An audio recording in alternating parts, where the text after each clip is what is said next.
कर्तावे स्तोत्रम, यीशु मसीह के नाम की महिमा हो। प्रभु भला है और उसकी करुणा सदा सदा की है। आज फिर एक बार उसकी उपस्थिति हमारे मध्य में है। हालेलुया। प्रियो, हम पिछले कुछ दिनों से जिस विषय पर अध्ययन और मनन कर रहे हैं, कई लोगों के जीवन में परमेश्वर गवाहियों को लेकर आ रहा है। मैं यहोवा को धन्यवाद देता हूँ उन सारे प्रकाशनों के लिए जो दिन प्रतिदिन उस वक्त से हमारे जीवन पर उंडेलता है। आमीन।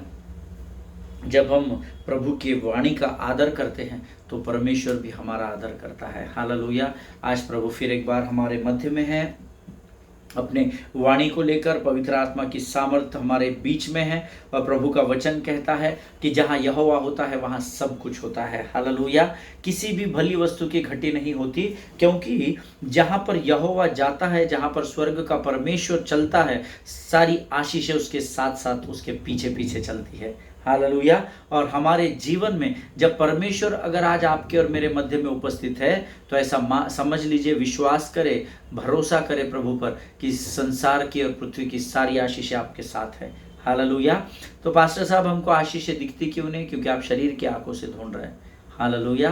परमेश्वर ऐसे आराधकों को ढूंढ रहा है जो आत्मा और सच्चाई से और बुद्धि से भजन गाते हैं। आमीन। लेकिन हम सिर्फ और सिर्फ दिखावटीपन कर रहे हैं। इसलिए कई बार हमने कल देखा कि कैसे लालच के मुखौटे को ऊपर रख कर, लालच के मुखौटे पर हम उदारता को दबा देते हैं और लालच का मुखौटा पहन लेते हैं। हालेलुया। हमको ऐसा लगता है, वो होता है ना, बिल्ली आंख बंद करके दूध पीती है तो उसको लगता है मुझे कोई देख नहीं रहा है। आमीन। इन द सेम वे हमारे बीच में ऐसे कई लोग हैं, मैं धर्मियों की बात कर रहा हूँ, जो जानते तो है कि लालच और लालसा पर विजय पाने के लिए देना, प्रभु के राज्य में बोना बहुत ज़रूरी है। उसके बावजूद वे वचन को सुनते हैं, वचन को मानते हैं, वचन को जानते हैं, पर वचन पर चलते नहीं हैं। Why? Because nobody wants to come out of there comfort zone. कोई भी नहीं चाहता कि हम अपने कंफर्ट जोन से बाहर आए। लेकिन मैं आज आपको एनकरेज करता हूँ, प्रभु की वाणी का आदर करना सीखे। आमीन। क्योंकि परमेश्वर उसके बदले की आशीष मुझे और आपको देगा। हालेलुया। फिर एक बार आप सबों का मैं स्वागत करता हूँ। यीशु मसीह के नाम से सबको सलाम करता हूँ। यहोवा परमेश्वर के नाम से सभी को जय मसीह की। आज फिर एक बार प्रभु की आत्मा हमारे मध्य में नई बातों को लेकर है। लेकिन इससे पहले हम कुछ वचनों को पढ़कर परमेश्वर की स्तुति और प्रशंसा करेंगे। और मैं चाहता हूँ आप लोग अपने अपने पवित्र शास्त्र निकाल ले और आज हम कुछ वचनों को पढ़ेंगे जो पाए जाते हैं भजन संहिता उसका 73 अध्याय, उसके 73, उसके 16 से लेकर हम 24 वचनों को पढ़ेंगे। 16 से लेकर 24 वचन। Psalms chapter 73 verses 16 to 24। भजन संहिता 73 उसका 16 से लेकर 24 वचन। और मैं चाहता हूँ हम सब लोग जोर से पढ़ें। जब मैं सोचने लगा कि इसे मैं कैसे समझूं, तो यह मेरी दृष्टि में अति कठिन समस्या थी। इसके पहले के वचनों को अगर आप पढ़ेंगे तो पता चलेगा कि ये दाऊद जो है, भजन का लिखने वाला दाऊद, ये अपने विरोधियों के विषय में सोच रहा है ना। ये सोच रहा है कि प्रभु, वो इतनी दुष्ट लोग हैं फिर भी तू उनकी सहायता करता है। वो धोखे से धन कमाते हैं, ये करते हैं, वो करते हैं, गाली गलौज श्राप देते हैं, काला जादू, हरा जादू, नीला जादू करते, फिर भी तूने उनको ज़्यादा संभाल कर रखा है। और बहुत सारी कंप्लेंट्स वो करता जा रहा। अगर ऊपर के वचनों को आप पढ़ेंगे तो आपको पता चलेगा। और फिर एक समय में ऐसा वो कहता है कि जब मैं ये सोचने लगा कि ये तो मेरा परमेश्वर है, लेकिन प्रभु, तू मेरा प्रभु होने के बाद भी उनको ज़्यादा आशीष देता है। और ये सब बातें जब मैं सोचने लगा तो यह मेरी दृष्टि में अति कठिन समस्या थी। जब मनुष्य अपनी समझ, अपनी बुद्धि, अपना ज्ञान, अपनी ताकत और अपने बल के द्वारा सोचने की या कार्य करने की कोशिश करता है तो वो सफल तो नहीं होता, पर वो करना उसके लिए और अधिक कठिन समस्या का कारण बन जाता है। आमीन। इसीलिए हमको परमेश्वर की शरण में रहना जरूरी है। हालेलुया। क्योंकि जब हम संकट के समय में अपना बल प्रयोग छोड़कर, जब हम संकट के समय में प्रभु को ढूंढते हैं, खोजते हैं, तो संकट के समय में वो हमें अति सहजता से प्राप्त होता है। हालेलुया। और यहाँ पर भजन का लिखने वाला कहता है, यह आसाप का भजन है। और यहाँ पर आसाप लिखता है कि जब मैं सोचने लगा कि इसे कैसे समझूं, तो यह मेरी दृष्टि में अति कठिन समस्या थी, जब तक कि मैंने ईश्वर के पवित्र स्थान में जाकर उन लोगों के परिणाम को न सोचा। हालेलुया। आपकी सोच परमेश्वर की सोच होनी चाहिए। हालेलुया। होठों को छू, सोचो को छू, ख्यालों को छू, ऐशू छू, तू मुझे छू खुदा रू मुझे छू। हालेलुया। मेरी सोच मेरी नहीं परंतु परमेश्वर के समान मुझे और आपको सोचना है। वचन कहता है जब मैं कंफ्यूज हो गया, जब मेरे लिए वो समझना मेरे आपे से बाहर हो गया, और तब जब मैं ईश्वर के पवित्र स्थान में गया, तब मैं सही तरीके से सोचने लगा। मैंने आपको उल्टे तरीके से बताया। इसका वचन में लिखा है, जब तक कि मैंने ईश्वर के पवित्र स्थान में जाकर उन लोगों के परिणाम को न सोचा, भले ही उनके पास आज धन हो, भले ही इस संसार का सारा ऐशो आराम हो, लेकिन उनसे अब तक जो मैं जल रहा था और मैं उस पर ईर्ष्या कर रहा था, कुड़कुड़ाहट कर रहा था, मैं उन बातों को तब समझ पाया जब मैं परमेश्वर की उपस्थिति में गया। तो परमेश्वर का आत्मा मुझ पर ठहरा और मैं परमेश्वर की सोच में आकर उनके परिणाम को सोचने लगा।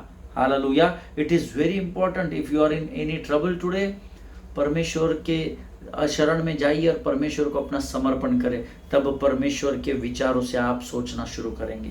हालेलुया। आगे वचन कहता है, निश्चय तू उन्हें फिसलने वाले स्थानों में रखता है और गिराकर सत्यानाश कर देता है। जो दाऊद इन 3 वचनों के पहले शत्रु की कुड़कुड़ाहट कर रहा था, शत्रु की से डाह और ईर्ष्या कर रहा था, वो अब इस बात को समझ गया कि इनका तामझाम, इनका ये जो जीवन है ज्यादा समय का नहीं है, क्योंकि परमेश्वर उन्हें फिसलने वाले स्थानों में रखता है और गिराकर सत्यानाश कर देता है। हालेलुया। आहा, वे क्षण भर में कैसे उजड़ गए हैं, वे मिट गए, वे घबराते घबराते नष्ट हो गए हैं। आमीन। आगे वचन कहता है, जैसे जागनेहारा स्वप्न को तुच्छ जानता है, वैसे ही है प्रभु जब तू उठेगा तब उनको छाया सा समझकर तुच्छ जानेगा। इसका अर्थ है, भजन का लिखने वाला कहता है, प्रभु मुझ में इतनी शक्ति और सामर्थ्य दे कि मैं शत्रु की उस ऊंचाई को, शत्रु की उस उन्नति को देखकर डाह और ईर्ष्या न कर सकूं, परंतु मैं वहां से अपने ध्यान को हटाकर तेरी और अपने ध्यान को लगाकर तुझ पर ठहरा रहूं। Hallelujah. Learn to be patient. आमीन। अपने जीवन में धीरज और सहनशीलता को लेकर रहना सीखिए। आमीन। क्योंकि हम सब जानते हैं, जो बाढ़ जोते हैं वे परमेश्वर से आशीष पाते हैं। हालेलुया। आगे वचन कहता है, मेरा मन तो कड़वा हो गया था, मेरा अंतःकरण छीद गया था। मेरा मन कड़वा हो गया था, मेरा अंतःकरण छीद गया था, ऐसा वचन में लिखा है। मन कड़वा क्यों हो गया था? क्योंकि मन में ईर्ष्या थी, मन में डाह थी, मन में मतवालापन था, मन में उनके प्रति कुड़कुड़ाहट और जलन थी, इसीलिए मन कड़वा हो गया था। हालेलुया। और इन्हीं बातों के कारण आपका मन कड़वाहट में रहता है। इस बात को याद रखिएगा। मेरा मन तो कड़वा हो गया था, मेरा अंतःकरण, मैं तो दुखी हो गया था प्रभु। I was hopeless. मैंने तो आशा भी छोड़ दी थी कि भाई इनके समान प्रभु मुझे तो कोई आशीष देता नहीं है। कई बार हम गिव अप करने तक पहुंच जाते हैं। वही यहाँ पर भजन में लिखा है, ये सत्य वचन है। आमीन। और मैं तो पशु सरीखा था और न समझता था, मैं तेरे संग रहकर भी पशु बन गया था। आज हम में से बहुत सारे लोग हैं जो धार्मिकता की चादर तो लपेटे हुए, पर हम पशु समान बन गए। क्यों? क्योंकि हम परमेश्वर की आज्ञा से बाहर हो गए हैं। आमीन। प्रियो, परमेश्वर किसी मनुष्य का कर्जा नहीं, वो हमसे प्रेम करता है। मैं आज आपको इनकरेज करना चाहता हूँ, उसके हाथों को हर परिस्थिति में थाम कर रखना और परखना कि यहोवा कैसा भला परमेश्वर है। आमीन। आगे वचन कहता है, तो भी मैं निरंतर तेरे संग ही था, तूने मेरे दाहिने हाथ को पकड़ रखा। हालेलुया। मैं भले ही प्रभु तेरी उपस्थिति में भी पशु बन गया था, लेकिन तूने मुझसे इतना प्रेम किया है कि मेरे उस खतरनाक, खराब और गंदी परिस्थिति में, पापमय परिस्थिति में भी तूने मेरे हाथों को थाम कर रखा था। अंदाजा करिए, जरा सोचिए परमेश्वर का प्रेम हमारे लिए कितना अद्भुत और अलौकिक है। आमीन। और आगे वचन कहता है, तू सम्मति देता हुआ मेरी अगुवाई करेगा और तब मेरी महिमा करके मुझको अपने पास रखेगा। If you weight upon the Lord, Those who wait upon the Lord shall renew their strength. आज शत्रु की उन्नति को देखकर शायद आपको जलन, कमजोरी, ईर्ष्या, डाह हो रही है, लेकिन जब आप परमेश्वर के हाथ को थाम कर रखेंगे और उसकी प्रतीक्षा में रहेंगे, परमेश्वर उनको फिसलने वाले स्थानों से नीचे गिराकर नाश करेगा और आपको पहाड़ की चोटी पर सबसे ऊंचे स्थान पर विराजमान करेगा। हालेलुया। ये परमेश्वर का वचन है। प्रभु इन वचनों को समझने में आपकी सहायता और मदद करे। आइए प्रियो, इस समय हम अपनी आंखों को बंद करेंगे और हम परमेश्वर के आत्मा के द्वारा जो भी वचन आज हम तक पहुंचाए जाते हैं उसका हम आदर करें। Let us pray. Thank you Jesus. धन्यवाद यीशु, धन्यवाद यीशु, धन्यवाद यीशु। तू आदर और महिमा और सामर्थ्य और गौरव की योग्य परमेश्वर है राजा। धन्यवाद यीशु, धन्यवाद यीशु। You deserve the glory and the honor. Lord, we lift our hands in worship as we lift your holy name. You are great. You do miracles so great. There is no one else like you. There is no one else like you.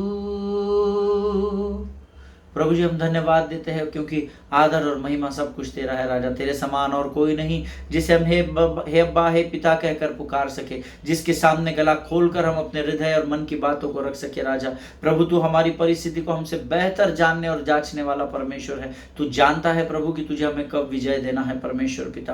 प्रभु जी, आज अपने जीवन की तमाम आशीषों के लिए इस समय में हम अपने आप को तुझे धन्यवाद देते हैं प्रभु, अपने जीवन के लिए राजा। परमेश्वर पिता, जीवन की हर कमी घटी में आज तूने हमें सुरक्षित रखा है, हम तुझे धन्यवाद देते हैं। शत्रु की हर एक युक्ति योजनाओं का जिसके द्वारा वो हमें कमजोर और विचलित करने का प्रयत्न करता है, उसकी सारी युक्ति योजनाओं का खंडन हम यीशु नासरी के नाम से करते हैं राजा। प्रभु, जब हम तेरी वाणी को सुनते हैं, हमें बुद्धि और ज्ञान से भर, अपने आप को यीशु के लहू में सुरक्षित करते हैं, सारी बातों में महिमा तुझको देते हैं, आगे के संपूर्ण समय को तुझे समर्पित करते हैं और इस प्रार्थना को धन्यवाद और पूरे विश्वास के साथ हमारे उद्धार करते यीशु नासरी के मीठे और पवित्र नाम में मांगते हैं। सुन और बड़ी दया से ग्रहण कर, आमीन। हालेलुया। प्रभु आप सबों को बड़ी बरकत और बड़ी आशीष दे।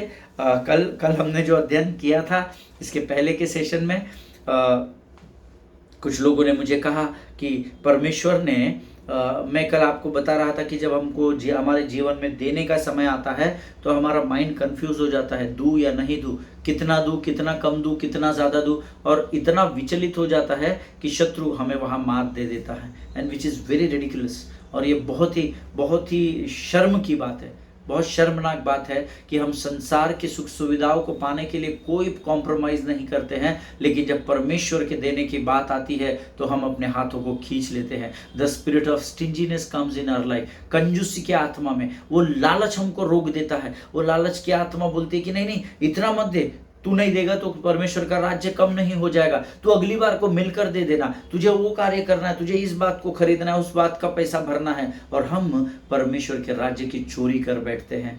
हालेलुया। और 10 आज्ञाओं में तो लिखा है चोरी न करना। हालेलुया, आमीन। ऑलवेज रिमेंबर, जो लोग नोट्स लिखते हैं वो लोग लिख ले, you will never be able to get close God. कभी भी आप परमेश्वर के करीब नहीं जाएंगे without you being connected to God. You know, परमेश्वर के करीब जाने के लिए आपको परमेश्वर से जुड़ना पड़ता है। आमीन। हमेशा इस बात को याद रखिएगा। मल्टी लेवल MLM होता है ना, मल्टी लेवल मार्केटिंग प्रोजेक्ट्स होते हैं, उसमें क्या होता है, जो कंपनी का सुपरवाइजर होता है या मैनेजर होता है, उससे आप सीधे नहीं मिल सकते। चेन बाय चेन आपको एक एक व्यक्ति कम्युनिकेट करता है और आप वैसे ही ऊपर धीरे धीरे जाकर मैनेजर से मीटिंग में मुलाकात करते हैं, उन्नति करनी पड़ती है। आमीन। So always remember, you will never be able to get close to God unless and until you are being connected to God. Hallelujah. जब तक आप परमेश्वर से जुड़ते नहीं हैं तब तक आप उसके करीब नहीं जा सकते हैं, पहले आपको जुड़ना पड़ता है। आमीन। Don't give your leftovers in the kingdom of God, but Bible says अपने जो बचा हुआ है ना वो परमेश्वर को नहीं देना। हमको आदत पड़ी हुई है, सबसे छोटी नोट, सबसे चिल्लर, ज़्यादा नोट कम, चेक तो कोई देता ही नहीं है। आजकल तो गूगल पे आ गया तो अभी तो कोई पूछने वाला भी नहीं है ना। लेकिन ऑनलाइन बहुत कम लोग करते हैं। क्यों? क्योंकि जो देते हैं वो तो अकाउंट्स में दिख जाता है ना, 1 रुपये दिया कि 1000 रुपये दिया है। Amen. So you need to be, आपको अपने साथ ईमानदार रहना है। आमेन। अगर आप खुद के साथ, स्वयं के साथ ईमानदार रहेंगे तो आप परमेश्वर के राज्य में भी ईमानदार पाए जाएंगे। आमेन। लूका रचित सुसमाचार उसका 16 अध्याय उसका 10वां वचन कहता है, जो थोड़े से थोड़े में सच्चा है वो बहुत में भी सच्चा होगा, और जो थोड़े से थोड़े में अधर्मी है वो बहुत में अधर्मी ही पाया जाएगा। Amen. Always remember, don't give your leftovers, बचा हुआ मत दो प्रभु के राज्य में। Bible says in the book of Proverbs chapter 3 verse 9, हम सब इस वचन को जानते हैं। नीति वचन की पुस्तक उसका 3रा अध्याय उसका 9वां वचन कहता है, honour the Lord with your wealth and with the first fruits of all your produce.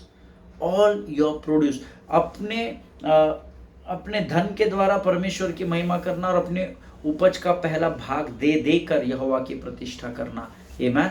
Hindi में वचन कहता है, अंग्रेजी में कहता है, honour the Lord with your wealth and with the first fruits of all your produce. अपनी संपत्ति के द्वारा और अपनी भूमि की सारी पहली उपज दे देकर यहोवा की प्रतिष्ठा करना। हालेलुया। बचा हुआ नहीं देना, बचा हुआ नहीं देना परमेश्वर के राज्य में, क्योंकि अगर परमेश्वर ने स्वर्ग में बची हुई आशीष में से आपको दी तो आपको कुछ भी नहीं मिलेगा, क्योंकि स्वर्ग में आशीषें बचती नहीं है। स्वर्ग की सारी आशीषों को परमेश्वर पृथ्वी में दे देता है। क्यों? क्योंकि हम तो खुदा के बेटे हैं, सब कुछ हमारा है, ऐसा वचन कहता है। हालेलुया। प्रियो, परमेश्वर का आदर करना सीखे। Don't give your leftovers in the kingdom of God, because Proverbs 3:9 says, honour the Lord when you give your wealth, when you give, you honor God. Amen. जब आप देते हैं तो आप परमेश्वर का आदर करते हैं। Amen.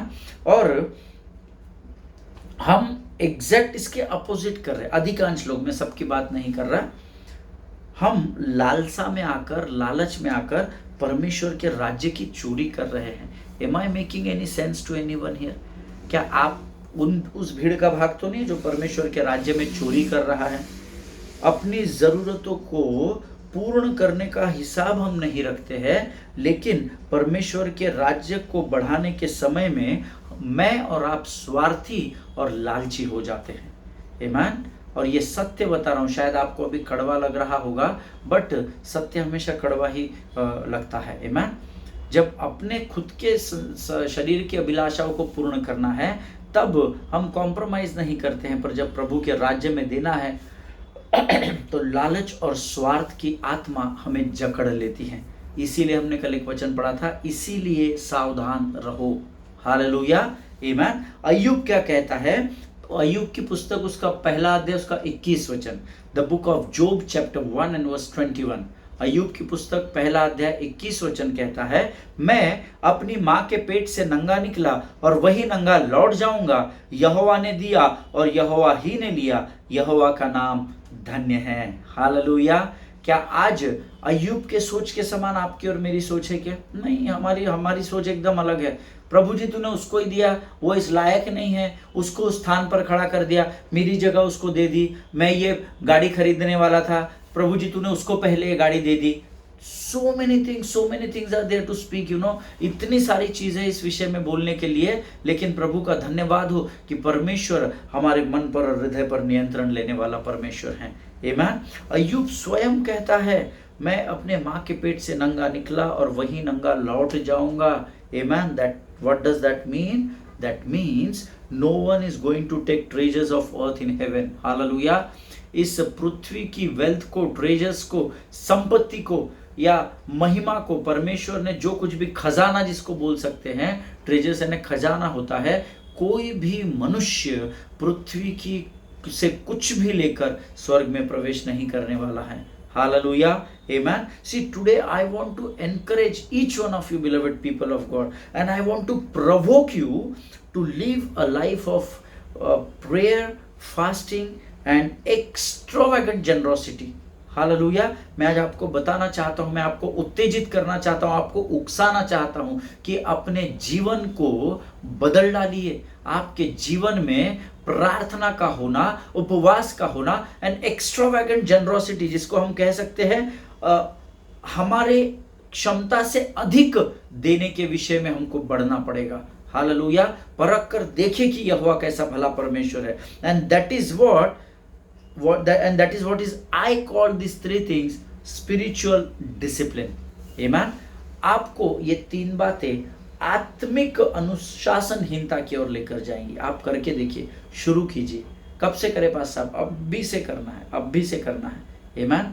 और परमेश्वर का वचन कहता है कि जो प्रार्थना करता है, उपवास करता है और जो देता है, परमेश्वर उससे प्रसन्न होता है।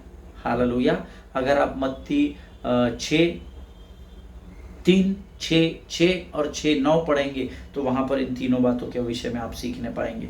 आमीन। जब तू प्रार्थना करे तो अपने किवाड़ को बंद करना। आमीन। और अपने पिता से गुप्त में प्रार्थना करना, तब तेरा पिता जो तेरी प्रार्थना को गुप्त में सुनता है, तुझे गुप्त में प्रतिफल भी देगा। आमीन। उपवास के लिए लिखा है, जब तू उपवास करे तो अपने सिर पर तेल मलना। आमीन। दुनिया को दिखाने के लिए उपवास नहीं करना। दाढ़ी बढ़ाने से उपवास का चिन्ह नहीं दिखता है। आमीन। उपवास में आपके चेहरे पर तो प्रभु की रोशनी चमकनी चाहिए। हालेलुया। और जब आप दे तो वचन कहता है, जब तू दे तो तू हर्ष से देना। हालेलुया। आमीन। प्रियो, ये तीन बातें जिस व्यक्ति धर्मी के जीवन में है, समझ लीजिए वो अपने जीवन को आत्मिक अनुशासनहीनता में लेकर बढ़ रहा है। दैट डजंट मीन कि वो परफेक्ट हो गया है। गलतियां वो भी कर रहा है, रोज कर रहा है in fact, but he is, that is what is called, that this is my definition. If I do these three things, that means I call it spiritual discipline. आत्मिक अनुशासनहीनता। दुनिया में क्या हो रहा है कोई लेना देना नहीं। मुझे प्रार्थना करनी है, मुझे उपवास करना है, मुझे प्रभु के राज्य में उंडेलना है। हालेलुया। आमीन। हो सकता है प्रियो, आज आप कहे कि मैं प्रार्थना और उपवास का समर्पण कर सकता हूं, लेकिन मैं बढ़कर नहीं दे सकता पास्टर साहब। लेकिन ऐसा नहीं है, देना नहीं चाहता पास्टर जी। मेरा हृदय है पास्टर साहब, परमेश्वर के राज्य के लिए कुछ करूं, लोगों की मदद करूं जो अफोर्डेबल नहीं है, हमारे किराए नहीं दे सकते हैं, या कुछ घर में कमी घटी है तो मैं उसको पूर्ण करूं। पास्टर साहब, प्रार्थना और उपवास तो मैं कर भी लूंगा, देने की इच्छा भी है, पर मैं दे नहीं सकता। You know why? क्योंकि मुझ पर बहुत कर्जा है। पास्टर साहब, अब भी पिछले महीने में बीमार पड़ा था, मुझे ही दूसरे से उधार लेना पड़ा। मेरा कोर्ट कचहरी में बहुत पैसा लग रहा है पास्टर साहब। But you need to renew your mind, beloved people of God. आमीन। अगर आप इस शत्रु के जाल में फंसे हुए हैं तो आपको अपने मन को नया करने की जरूरत है। We all need to renew our mind. I want to encourage each one of you today by saying this. Amen. मैं चाहता हूं अपने मन को नया करो। तेरे मन के नए हो जाने से तेरा चाल चलन बदलता है, ऐसा वचन में लिखा है। आपका देना तब तक नहीं बढ़ सकता जब तक आप अपने मन को नहीं बदलेंगे। और मन को बदलने के लिए आपको लालच को बाहर निकालना पड़ेगा, और लालच पर विजय पाने के लिए आपको पहले देना शुरू करना पड़ेगा। Hallelujah. Start giving generously with a joyful heart. That is what the word of God says.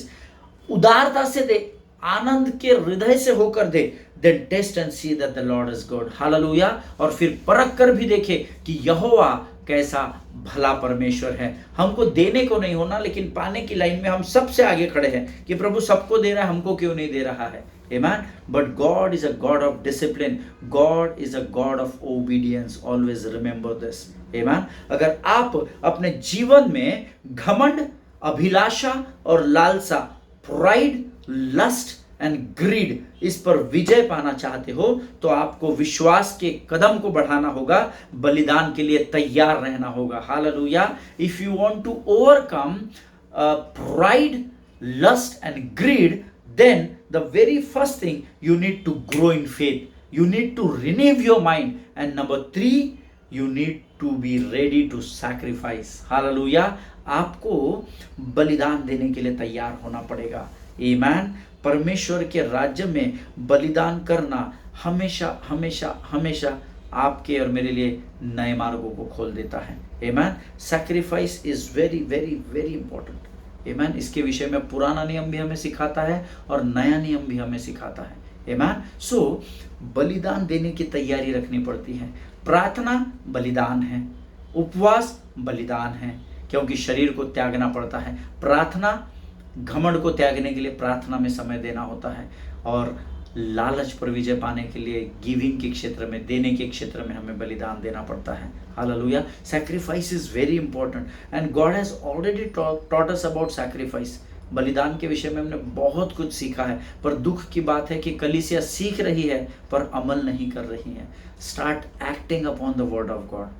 आमीन। वचन पर चलना शुरू करना प्रियो। जब आप वचन पर चलेंगे तो मानो आप परमेश्वर के साथ चलेंगे। हालेलुया। और परमेश्वर जिसके साथ होता है भला उसका विरोधी कौन हो सकता है, ऐसा वचन कहता है। आमीन। परमेश्वर इन वचनों के द्वारा आपको बड़ी सहायता और मदद करे, समझ बुद्धि और ज्ञान दे, ऐसे मैं प्रभु से प्रार्थना करता हूँ। मेरा विश्वास है आज के वचनों के द्वारा जरूर प्रभु ने आपको आशीष दी है। आमीन। हम अगले सेशन में फिर एक बार मिलेंगे। आइए इस समय हम अपनी आंखों को बंद कर प्रभु को धन्यवाद दें। खुदावंद प्रभु यीशु नासरी के नाम से सुंदर और पवित्र समय के लिए हम तुझे धन्यवाद देते हैं राजा। प्रभु फिर एक बार तेरी वाणी के द्वारा आज तूने हमें सामर्थ और बल दिया, हम धन्यवाद देते हैं। परमेश्वर पिता, जो बातें तूने हमसे आज की है वो हमारे जीवन के अंत तक हमारे हृदय, प्राणात्मा और हमारे मांस और गुदे और विचारों में बनी रहे, ऐसी प्रार्थना करते हैं। प्रभु जी अपने आप को यीशु के लोह में सुरक्षित करते हैं। यीशु नासरी के मीठे और जीवित नाम में इस प्रार्थना को मांगते हैं पिता, सुनिए और बड़ी दया से ग्रहण करें। आमीन। हालेलुया। परमेश्वर भला है और उसकी करुणा सदा की है। एक दूसरे के लिए प्रार्थना करते रहें, अपने पासबानों के लिए, उनके परिवारों के लिए जरूर प्रार्थना करें। हम अगली बार फिर मिलेंगे, तब तक स्वस्थ रहे और सुरक्षित रहे। सभी को जय मसीह की। God bless you all.